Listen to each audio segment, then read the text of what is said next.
you always look at the other side and you say to yourself, how in the world could they think this way? Have you ever done that before? Never. No. Only an hour ago. Did I screw that up? And you can get Listen Up for only $14.99. You know, today I thought we'd just spend a few minutes talking about mental health and particularly loneliness. There was an article in the New York Times by David French called The Loneliness Epidemic. But also I just was kind of doing some reading. I found some research on mental health now in our country. And I think this also brought to light, I just noticed in talking with people recently, there have been some folks who are going through some really difficult periods of time in their life, whether they're midlife issues or whether teenagers and dealing with suicide. And we've seen that a lot lately. And it's not new, of course, but I saw that, 90% of Americans feel that we are in a mental health crisis, according to a recent poll. Yeah. And the Journal of American Medical Association Health Forum noted that there's 38% more people in mental health care since the onset of the pandemic than before. And they list three distinct crises that are overlapping. One is the youth mental health crisis. Yes. In 2021, 42% of people considered in the young youth area experienced persistent feelings of sadness or hopelessness, and that's up from 28% just 10 years ago. Yeah, I'd like to pause and think about that number. That's massive. 42%, 22% of youth in America seriously considered suicide, up from 16% in 10 years ago. Youth and young adults account for 15% of all suicides. It's an increase of 52% since 2000. And it was interesting, Native American, children of Native Americans have the highest rate, three times higher. But youth who identify as LGBTQ plus have a 5 times higher rate of suicide than all other categories. And that just, has been a big part of my thought process in going through the last few years with the denominational stuff is I may have a different position or stance. We may have different positions or stance, but to not love people, to talk about people in ways that objectifies them or dehumanizes them and makes them feel as if they're not children of God and not worth anything, I think directly correlates and leads to the church people have been very bad about this issue. Right. I've been thinking about this, John, in terms of thinking about our faith, that we've often thought of it as a believing or a belief system. And I really think at its core, we are a belonging system, right? That often we ask people, you tell me what you believe, I'll tell you if you belong. But then I see Jesus turn around, and that's never Jesus's approach. He just said, come and see. He claims these 12 disciples before he ever asked them what they believe. It's not till 3 years into this deep relationship that he even asked them the, Campus Crusade for Christ question. Yeah. He says, follow me. He doesn't say follow these 8 presuppositions about me or follow these 8 teachings about me. So the youth mental crisis, the second one is crisis around serious mental illness, schizophrenia, bipolar, which I didn't really think about this. But the most people who are suffering from what is called serious mental illness are only receiving treatment in prison. Yes. They're being incarcerated. Yes. There's really no longer public beds for people in these situations. And their life expectancy is 20 to 25 years shorter. Yeah. And only 20% of people who suffer from serious mental illness, only 20% are employed. So you think about just a cascading effects for people who deal with that. And then the last one, I think you could speak to this, not for your personal experience, but just from working at Mercy Street and everything, substance abuse and addiction crisis in our country. I can speak to that personally. Fueled in recent years by prescription opiates, but also new lethal drugs in the news now a lot, like fentanyl. But also we saw such a rise in like just the alcohol intake during the during COVID, when everybody Come look at my recycle day out in front of my house. Yeah, and right. the box of the wine box. I mean, our consumption of wine went up exponentially, and I don't know that it's gone back to pre-pandemic levels yet. Yeah. But yeah, I mean, but even worse than that, people that use drugs or alcohol to cope with all sorts of things. It's interesting. The overdose deaths are up. It's double the number of auto fatalities. And if you look at drug overdoses, alcohol-related deaths, suicide mortality, it's at 264,000 per year, which would be the largest public health crisis of the century if we had not just lost 1 million people to COVID. Wow. That's all you can say is wow. I mean, that's crazy. Yeah. One of the things that, they in that particular article that did the statistics was the answers to these issues we face is we got to have more engagement.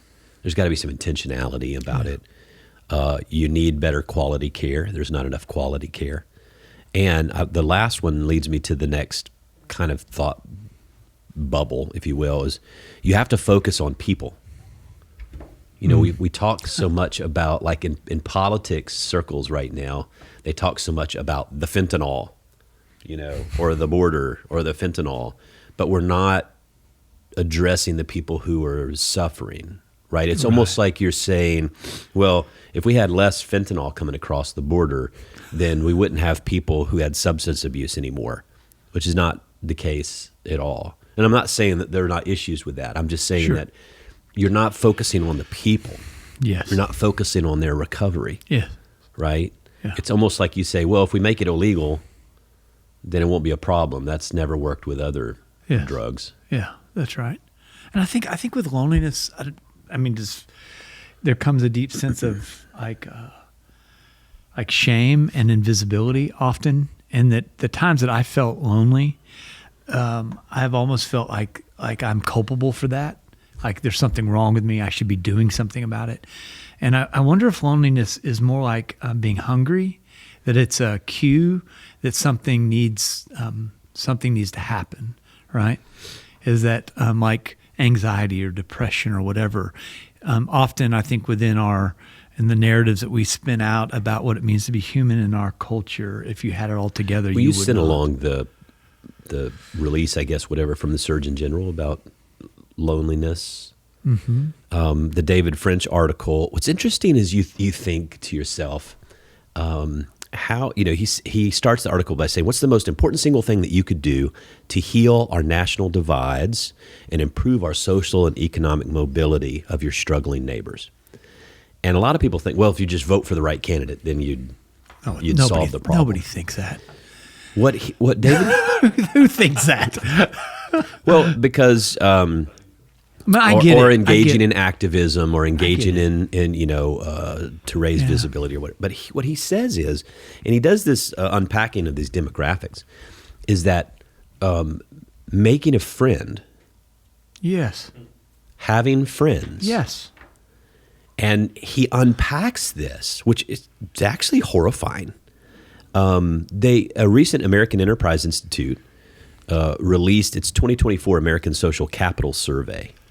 And listen to this. Here's the stark social divide, that people with high school diplomas or less spend less time in public spaces, less time in hobby groups, less time in community groups, less time in sports leagues than those with college degrees or higher. They're also less likely to host friends and family and neighbors in their homes. Now you think about the lack of the isolation is rooted in like education levels, socioeconomic or demographic things. I never really thought about this, but it makes sense why, like when you see movements like populism, right? And people go to these events together. It's not just that they're in support of that candidate or those events, but it's a community. Happening. There's something social. I There's these stories of these really people who will go follow whether it's Trump or Harris or whomever, they'll follow these political rallies because it comes for them like a family. There's people like the that Grateful Dead. Yeah. Like following the like Grateful Grateful Dead concerts. A great example, the Deadheads. They go all, like those folks have like, I've been to 72 Dead concerts. It's like, why? I mean, no offense, don't write Free me a bad weed, email, dude. but I'm not even sure I like one of the Grateful Dead songs. That's horrible, isn't it? Somebody's going to hate me for that. Saying It's that. all right. I shouldn't have said There's that. so much more to hate you for, John. But there was a book written several years ago by Ben Sass, who was the former senator from Nebraska, and then he was the president of the University of Florida before I think his wife got sick and he had to resign. Okay. But he wrote a book called Them. And he talked about how society has changed, that when he grew up in Nebraska, you would go on Friday nights and you'd hang out at the gym where the high school basketball game was, or you'd go to the football stadium. And just like we were talking about a little while ago in a meeting we just had, is that people were finding at church, we always said, come do 2 hours, right? Worship hour and a Sunday school hour. What we're finding is that people it's easier for them to do 1 hour plus lingering than 2 hours. Yes. Because the lingering is not a Sunday school class. The lingering is community. Yeah, the lingering connection. is the juice, right? Yeah, they stand in the hallway, they eat the donuts, they drink the coffee, they're catching up on their kids' lives together. good. And you'll see if you go out in the hallway at Chapelwood, where all near the children's wing, you'll see, intergenerational. Like there's a guy who was the sponsor for, a guy who passed away here, and some of the guy who passed away, his friends are standing around talking to the guy who was his sponsor, who's like 30, 40 years older than these guys, right? Yeah. And they're catching up with each other, and they're sharing stories, and they're communing together. That's right. And so it was interesting, just to close out the stats, and then we'll talk about this a little bit, is between 1990 and 2024, the percentage of college graduates who reported having 0 close friends went from 2% in 1990 to 10% in 2024. But among high school graduates, it went from 3% in 1990 to 24% in 2024. Think about that. People who've only graduated high school and nothing beyond that, a quarter of that part of the segment of society in our country report of having 0 close friends. 0. Whereas 10% of people who have graduated college or higher. In 1990, 49% of high school graduates reported having at least 6 close friends. But by 2024, that percentage was cut in half. 17%. So they have at least 6 friends. Another way to put this is, if you don't have friendships and you're not having family over at your house, you're not having neighbors or relatives or people over, you're not connected in any way, you are missing a vital security net. Social security net, in the way that I say social, not social security, the government. I'm talking about a social network of people who can pick you up from the doctor's office, who can take you to the emergency room, who can loan you $50 when you at the end, whatever. Yeah. Like, you don't have any of those. So you've got this huge vulnerability and uncertainty among this group of people that fall into this category. It really helps me to better understand why it is that America is so divided, because we live in really different lived experiences. We live very different lived experiences. Yeah. I was thinking about that book, Deaths of Despair, and the fact that, I think that social isolation creates a deep sense of despair, and also has it distracts a physical toll on our bodies. Doctors say that it weakens our immune system. We're more susceptible to things like diabetes, heart conditions, because of social isolation. So it's not just this, like, I feel depressed and let me go take some Prozac. It ends up affecting, like, our bodies. Yeah, and so in building on that, he said this Jay Frankel, who is a paper written from New York University, makes the argument saying declining friendship isn't just a matter of individual pain; it is a national concern. He says that people feel emotional abandonment, both in their individual lives and on a mass scale, and it is typically felt to them as humiliating. It undermines the sense that life is meaningful and valuable for them. Yeah. So you have what's going on.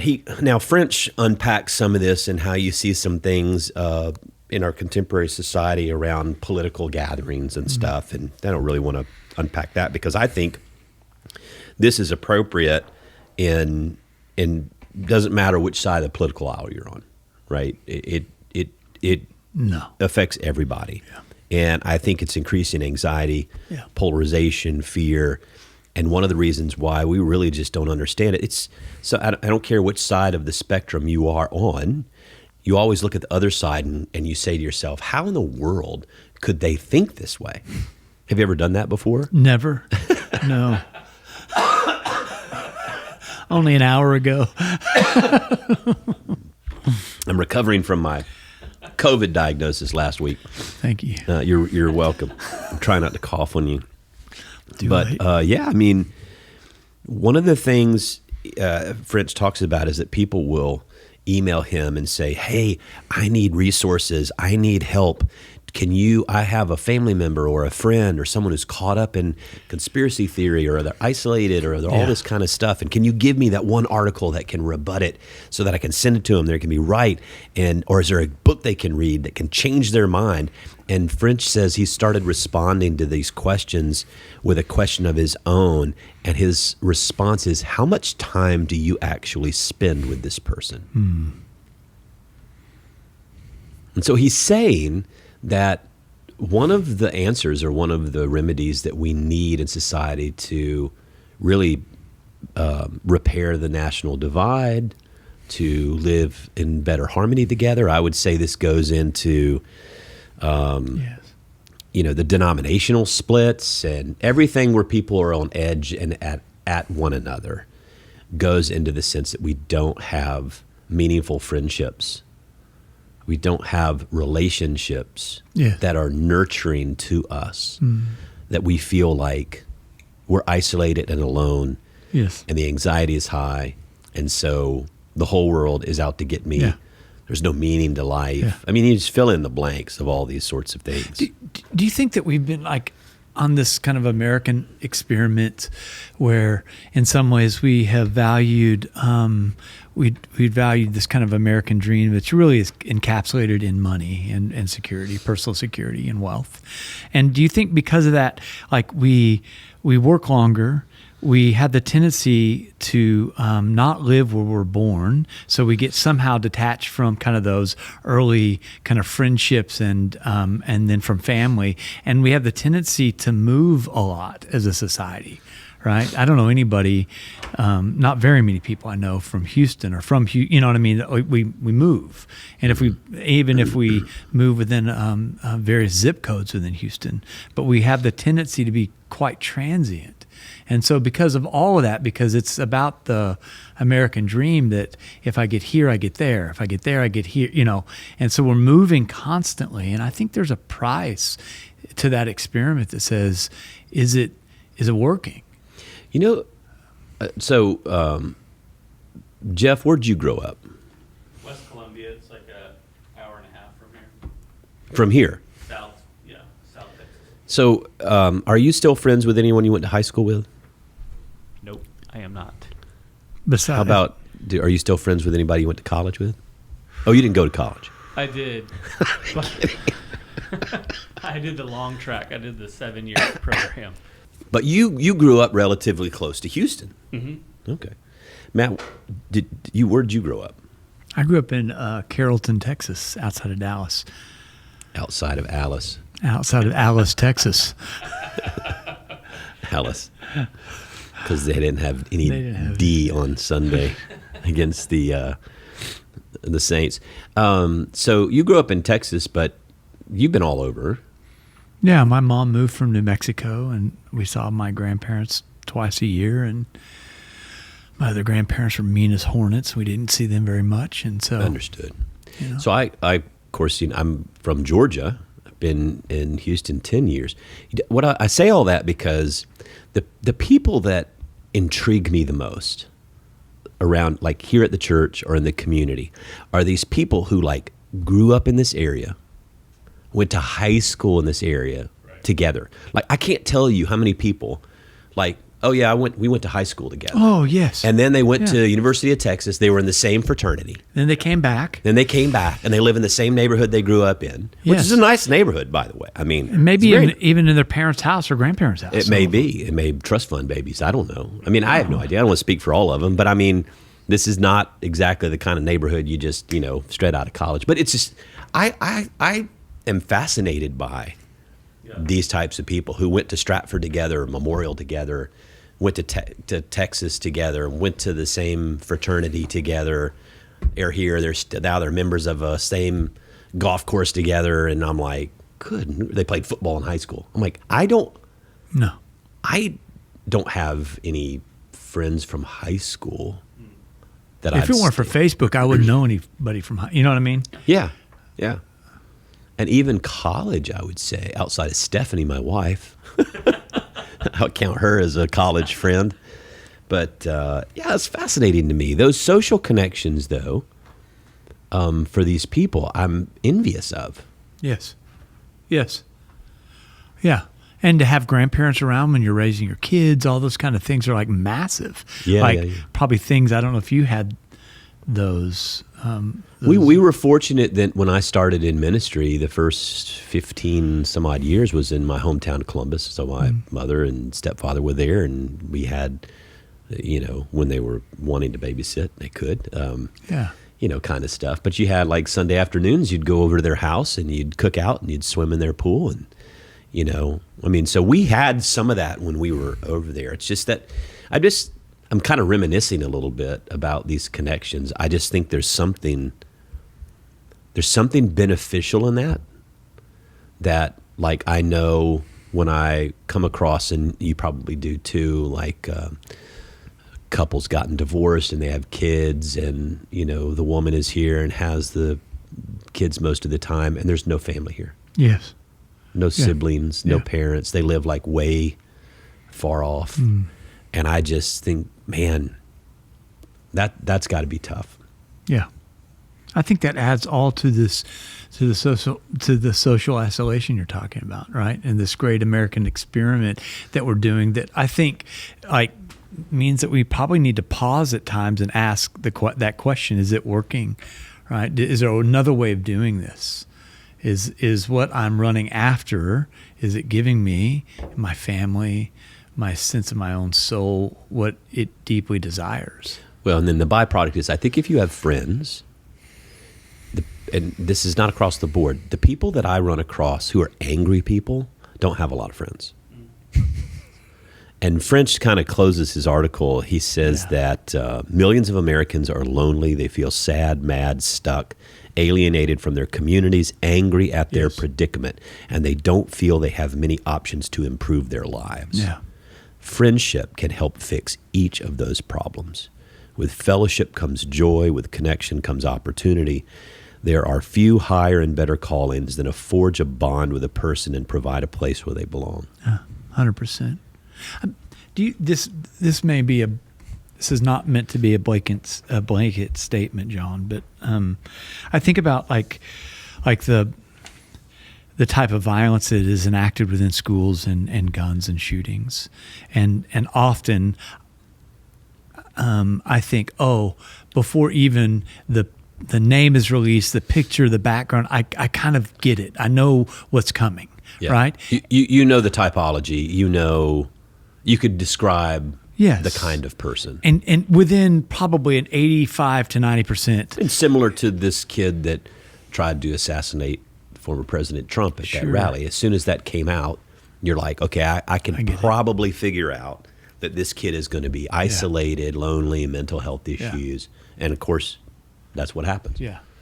There's a professor, Niobe Way, who suggests that often men, particularly because of social isolation around kind of men, that really is a link to kind of higher societal violence, right? And I think that just it makes sense to me in that way, that that when you have folks that are asking you in junior high or high school or college or beyond, like, how are you? Let's go do something, right? Like you said, you have somebody to call that can, say, hey, can I take you to lunch?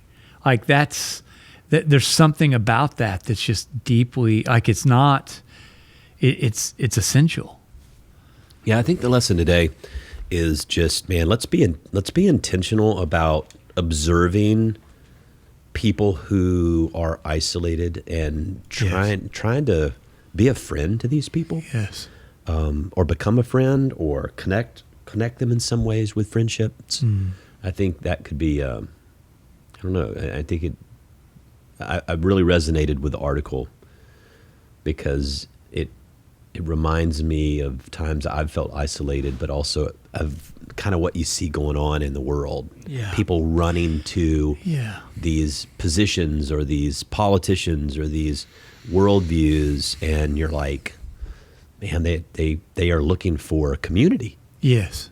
And they're having some shared experiences and shared like values around a person or an issue or whatever it is. Yes. And that's becomes like what they need. It's like a substitute for friendship for them. Yeah. So, well, I hope that you will make sure you subscribe and like the podcast. Go to it and, Smash the like button. I think coming up soon, Andrew Wolf's going to join us with a guest, and we've got a lot of other guests you've been reaching out to that have done some really innovative, creative kind of, I would say groundbreaking. Would you call it groundbreaking type of ministries and spirituality or ways of intersecting with the world and faith? And I thought it'd be really interesting to kind of hear like some non-boxed in kind of formulated experiences of what's going on out in the world. So 100%. Yeah. So I'm excited about some of those guests coming up just to be able to pick their brain and their heart. So it'll be good. And I won't feel quite so much like a zombie. Like today, I just feel. It takes a while. Yeah. It does. It does. And this, Like, I don't feel like I've been hit by a truck anymore. But man, every morning, it's like the pipes got to be flushed. Like everything just. What's your recovery like? Does it indicate that your body's still processing the thing? So it was interesting because last week I felt like okay, but I was fine. Tuesday. So Tuesday when we recorded last week, probably was like spewing COVID everywhere. the super spreader. Yeah, probably so. Because I didn't know. And then Wednesday when I got up, man, I felt like somebody beat me with a bat. And then tested later that afternoon and was like, oops. Okay. Okay. So Wednesday and Thursday, I was like, I look like that little old guy. He's walking around with a blanket over his shoulder, and I'm shuffling around. I took a nap. I was like, that was bad. And then I started feeling better. But man, this is exactly what you want to talk about in the podcast. The amount of my phlegm and social isolation and my phlegm. yes, and my ailments. So, anything else, Jeff? Oh, that's great. Dr. Kinghorn next week is a psychiatrist, so maybe we could touch on some of the things we talked about. Ooh, a psychiatrist. Now, maybe someone who actually knows what they're talking about. He's a good guy. Yeah. He's a smart guy. He has, I think, a dual degree in theology and then an MD. So awesome. yeah. Wow. I'm excited for that. That'd be good. Yeah. People would like to listen to I'm going to that. bring some baggage. Just Get your Some therapy. Each of us get 15 minutes worth of Yeah. therapies. bring your thesaurus. All right. Well, this is great. I'm John Stevens. I'm Matt Russell. And this is Pod Have Mercy.